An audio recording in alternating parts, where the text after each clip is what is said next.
He thought her love was pure until the day he decided to test it. A young millionaire, adored by everyone, loved one woman more than his entire empire, but when whispers of gold digging began to poison his mind, he made a cruel plan to pretend he'd lost everything to see if she'd still stay. He didn't know that his little game would break the heart of the only person who truly loved him, and would cost him more than money ever could. Welcome to Heart, stirring stories where emotions speak louder than words, and every tale reminds us what love truly means. Today's story will take you through the life of a man who had everything: wealth, fame, and love, yet lost it all in a single test of trust. Stay with me till the end, because what his fiancée did after learning the truth will stay with you forever. Adrian Miles had everything a man could ever dream of before he even turned 30. He was the kind of man newspapers called a self-made miracle. The founder of a tech company that skyrocketed from a small apartment idea to $1 billion empire, Adrian had wealth that could silence any room and a charm that could melt the coldest of hearts. But despite all the power and success, he had one quiet wish: to be loved not for his money, but for his soul. It was in a quiet corner cafe, away from the glamorous world of investors and headlines, that he met Sophie Lane. She wasn't like the women who usually surrounded him. She didn't know who he was when they met, or maybe she didn't care. She laughed freely, spoke with warmth, and treated everyone, from the waiter to the stranger at the next table, with genuine kindness. For the first time in years, Adrian didn't feel like a walking wallet. He felt human. The connection between them grew quickly. What started as casual conversations turned into late-night talks, long drives, and quiet evenings where words weren't needed at all. Adrian found peace in her presence, and Sophie found safety in his arms. When he proposed a year later, it wasn't in a luxury resort or under flashing cameras. It was at that same cafe where it all began. With trembling hands, she said yes, her eyes shining with tears, unaware of the storm her simple love would soon face.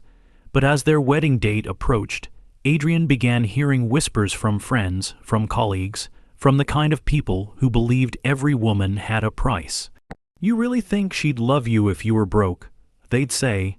"Girls like her see money before they see faces."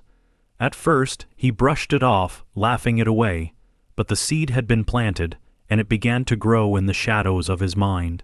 He started noticing small things: her fascination with the grand mansion he owned, the way she hesitated when he mentioned leaving the city for a quieter life, the way her eyes lingered on the luxury cars he drove. Each moment, innocent on its own, began twisting into doubts he couldn't silence. He didn't realize he was no longer looking at Sophie, the woman he loved. He was looking through the filter of his own fears. One night, as rain drummed softly against the windows, Adrian sat alone in his study, staring at the engagement ring on his desk. If her love is real, he whispered to himself, it should survive the fall of money. It sounded noble in his head, a test of purity. But in truth, it was born from insecurity, not wisdom. The next morning, he called his lawyer and his assistant. Within a day, news spread that Adrian's company had gone bankrupt. It was staged, carefully faked documents, false reports, a vanishing of luxury. Even his social media accounts were wiped clean. He wanted the illusion to be perfect. He wanted Sophie to believe he had lost it all. That evening, he drove to her small apartment instead of his mansion. He wore old clothes, carried a tired face, and forced his voice to tremble. "Sophie," he said softly, "something terrible has happened. I've lost everything. The company's gone under. I'm broke." For a moment, she just stared at him, silent. "Why?" "Died." Then, without a word, she reached out and held his hand. "Adrian," she whispered, "you still have me." Those words struck him like lightning. Simple, uncalculated, pure. But part of him didn't trust it, not yet. He wanted to see what would happen next, how long her love would last when the shine of wealth faded. The days that followed were strange. Adrian played his role, selling his cars, moving into a smaller place, pretending to struggle. Sophie was there every step of the way. She cooked, she smiled, she told him everything would be fine. She never asked for anything, not money, not luxury, not even comfort. She still kissed his forehead before bed and told him she was proud of him. But the more she loved him through the storm, the guiltier he became. Each kind gesture felt like a knife because he knew he didn't deserve it. Yet he couldn't stop. He needed to know how deep her love truly went. A month later, he decided to make the test harder. He told her he had to sell the small apartment and that they'd have to live in an even smaller rented room in an old neighborhood. Sophie smiled softly. "As long as we're together," she said, "I don't care where we live." They moved into a modest, almost shabby place. The walls were cracked and the windows barely closed. Adrian waited, expecting her to complain, to cry, to leave. But she didn't. She redecorated the place with small touches of joy hand. Painted jars, fresh flowers, laughter echoing through the rooms. One night, as they sat on the floor eating noodles from paper cups, Sophie leaned her head on his shoulder and said, "You know, I think I love you even more now. You're softer, more real. Maybe this is what we needed." Those words nearly broke him. He wanted to confess, to tell her everything, but fear kept his mouth shut. He thought maybe one more week, one more little push, and then he'd tell her the truth and make it up to her. Then came the day that shattered everything. It was Sophie's birthday.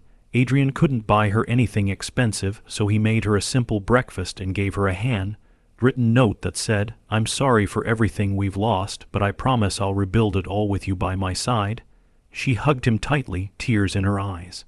Later that day, she said she needed to step out for a few hours.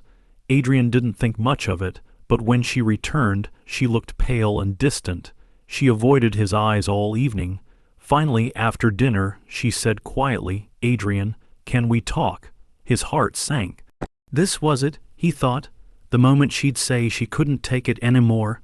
The moment she'd walk away. She took a deep breath. "I know things have been hard. I know you're trying your best, but I need to be honest with you. My job at the clinic barely covers the bills anymore. My mother's medicine, the rent, everything is piling up. I've been offered a position in another city, a stable one. I didn't want to tell you. But I might have to go." Adrian froze. "Go," he whispered. Tears welled in her eyes. "Only for a while. I'll come back once I'm settled. But we can't survive like this forever, Adrian. I want to help, but I can't watch you drown." He felt his chest tighten. Every insecurity, every fear, every whisper of doubt screamed inside him. To him, her words sounded like betrayal, proof that money mattered after all. "So you're leaving?" he said bitterly, just like that. Her eyes widened. "Adrian, no, I'm doing this for us." But he cut her off. "No, you're doing this because you can't handle being poor." Sophie's face broke into disbelief. "How can you say that, after everything?" He stood up, anger spilling over. "Maybe everyone was right about you." For a moment there was only silence. Then Sophie whispered, her voice trembling, "If that's what you believe, maybe you never really knew me." She turned, her tears glistening in the dim light, and walked out of the door. Adrian stood frozen, staring at the door long after it closed.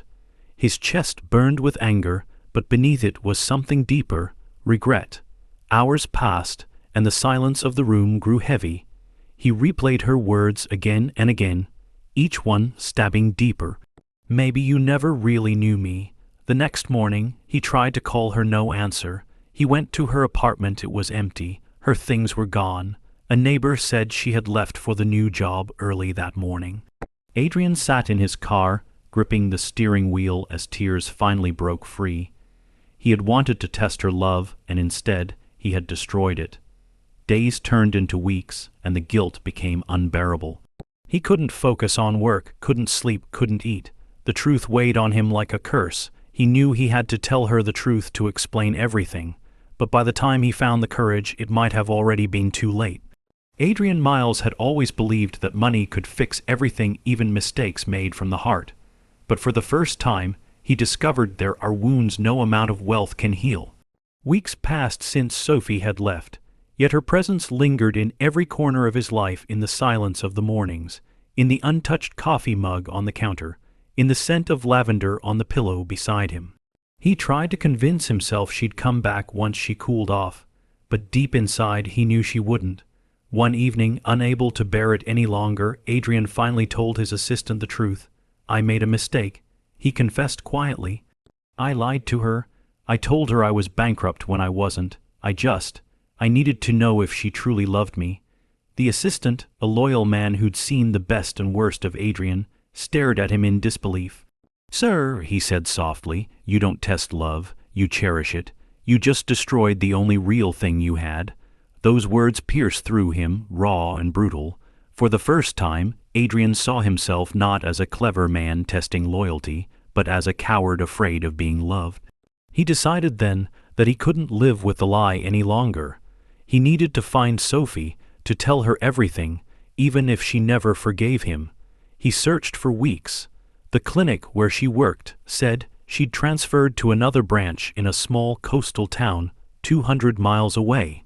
Without hesitation, he drove through the night, his heart pounding with a mix of hope and dread. When he finally arrived, the sea breeze carried a strange calmness, almost mocking the storm within him. He found the clinic easily, a small white building by the shore. Inside, he saw her through the glass window, helping a little girl who'd scraped her knee. Her hair was tied up, her smile gentle, her movements still full of kindness. It was as if nothing had changed, and yet everything had. He waited until she was done, then stepped inside. The bell above the door chimed softly. She turned, and for a moment their eyes met. The air froze. "Adrian," she whispered, disbelief trembling in her voice. He nodded slowly. "Hi, Sophie." There was a long silence before she spoke again. "Why are you here?" "I needed to see you," he said. "Please, can we talk?" She hesitated, glancing around, then finally nodded and led him outside to a quiet bench overlooking the sea. Adrian sat beside her, his hands trembling. "Sophie, before I say anything, I need you to know that I regret everything. Every word, every lie, every doubt." She stared ahead at the waves, her face calm but unreadable. "What do you mean?" He took a deep breath. "I never lost my company. I wasn't bankrupt. I made it up." Her head turned sharply, eyes wide. "What? I don't know what I thought. People told me you might be with me for my money. I wanted to be sure. I wanted to see if you'd still stay if I had nothing." His voice cracked. "But you did. You stayed, you supported me, and I still hurt you. I'm so sorry, Sophie. I was a fool." For a long moment, she didn't say a word. Then, slowly, she stood up, tears gathering in her eyes. "You tested my love," she said quietly. "Do you have any idea what that does to a person? You made me doubt myself, my worth, my heart, everything. I loved you when you had nothing because I never cared about what you had. I cared about you." He rose to his feet, desperate. "I know, Sophie, I know, and I don't deserve your forgiveness, but please, I'll do anything to make it right. I'll give up everything if that's what it takes." She looked at him, her expression filled with pain. "You already did. You gave up the one thing that mattered, trust."